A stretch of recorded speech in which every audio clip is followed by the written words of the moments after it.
Joining me now, Congressman Mike Quigley, Democrat from Illinois and member of the House Oversight Committee and a good friend to us. It's good to see you as always. Let's get into this here. I'm curious what you can tell us about the status of negotiations, and do you have a sense of what the sticking points are today? Let me begin by saying this. I'm calling for the president to evoke the 14th Amendment now. Why give the markets any more concern? They're already shaky as it is. And obviously, the extreme right of the Republican Party and the Speaker of the House can't be trusted to act responsibly. I don't know exactly where they're stuck on this. I think that in the final analysis, it really doesn't matter. I think that the Speaker's far right, who has the ability to knock him out of power just about any time they want, are not going to be reasonable. So whatever those issues are that you're asking about, really doesn't matter, because I think they'll find another one. If a clean bill went to the House, as we're trying to do with the discharge petition, I think it'll have bipartisan support. And if there was some sort of compromise that was rational, it would pass. But I just don't see the extreme right letting the Speaker do this. And ultimately, that's his fault. Yeah, well, I will say this 14th Amendment issue, it's specifically it's Section 4 of the 14th Amendment. You're not alone in people suggesting the president passed that. I know there's a question about how legal well, I guess the shaky ground on which it might stand, but we'll wait to see what happens with that. Meantime, the immediate effect of a default, it includes, here it is, loss of income for veterans, for federal workers, also Social Security recipients.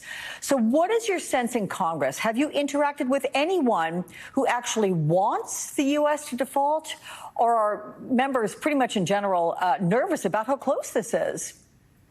Well, let me talk about the Republicans I work with most closely, who are appropriators. They are concerned. They don't want this to happen. I would say that there's a vocal tip of the dog's tail that's wagging the body politic that are acting with such reckless disregard. It is as if they don't care if this happens. They are indeed putting power over what's right, party over country. They're the ones you ought to be concerned about, even though they're a relatively small number. But, just because something has never happened doesn't mean it can't. As we're talking about January 6th, no one thought there'd be a violent coup led by the President of the United States. But that attempt took place, and something as horrible as this could happen if we don't pass a discharge petition. The president doesn't invoke the 14th Amendment, or cooler heads prevail. But it's of great concern to me and my colleagues, probably on both sides of the aisle. Yeah. Let's talk about the president at the G7 in Japan today. Yesterday, as you know, he agreed to sending F-16s to Ukraine. And today he announced an additional $375 million aid package that includes artillery and ammunition. You are co-chair of the Ukraine caucus, and I know you were recently at an ammo plant in Iowa. Can you tell us about what you saw there?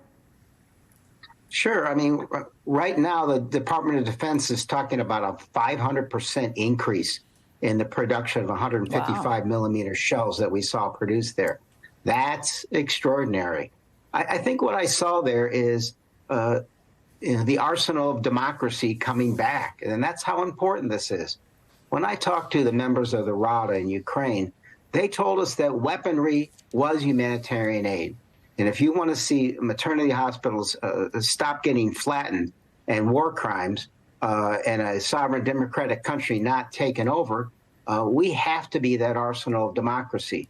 But what I saw was that creative spirit that we saw when Franklin Delano Roosevelt talked about that in his fireside speeches. So I'm going to continue to make that tour of tank plants, production plants of all sorts, just to see how we can make sure that happens. No one wants war, but if there's ever time to help in a defensive war, this is it. And as that defensive war turns to the offense, we have to give them tools that they need. I'll say this. It's an interesting pattern when you talk about the F-16 in training. This began as a war of insurgency, and that was the intention on our side of preparing them for that. And little did we know that Ukraine would actually hold this and then turn to the offensive. So we began giving them things that were verboten before, right? Heavy artillery, tanks, a long list of other things, including drones. You know, what were once vices are now habits. My theory all along is get them ready, get the training on the Abrams done a long time ago, on the F-16s, so when we finally get to yes, they're ready to turn it down more quickly.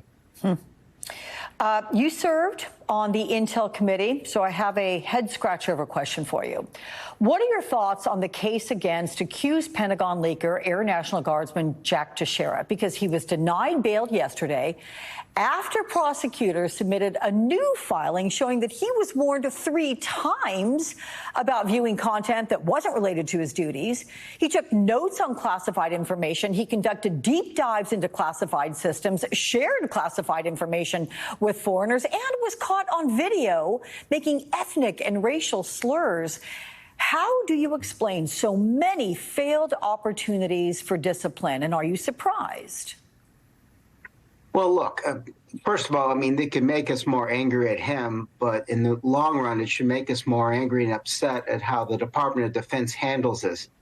As you said, I served on the House Permanent Select Committee for 8 years.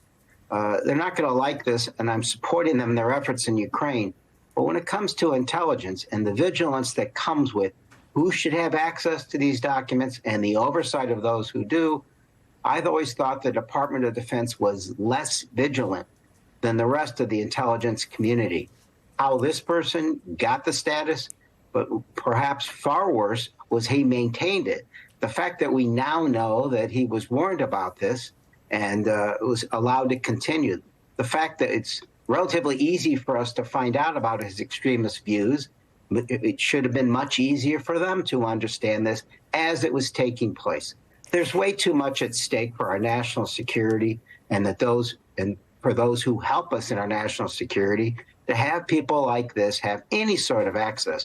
The fact that it took place so long that he had access to material beyond what he needed to. And I guess, and finally, I'm of the belief that the Department of Defense still knows a lot less than we would imagine. And it's very concerning that they didn't have far more information about what was taking place and what this National Guardsman was doing all along. Yeah. You look, I don't have time, but I'm going to ask you quickly. Is it a matter of somebody who was overseeing him, who caught him doing something he shouldn't have been doing, not saying to somebody above him, like, we got to keep an eye on this guy? I mean, was it literally that simple? It could be. We're going to find out a lot more. I think the problem is the culture and the mechanisms that are not in place to safeguard our national security from people like him who have access to these sensitive documents. Yeah.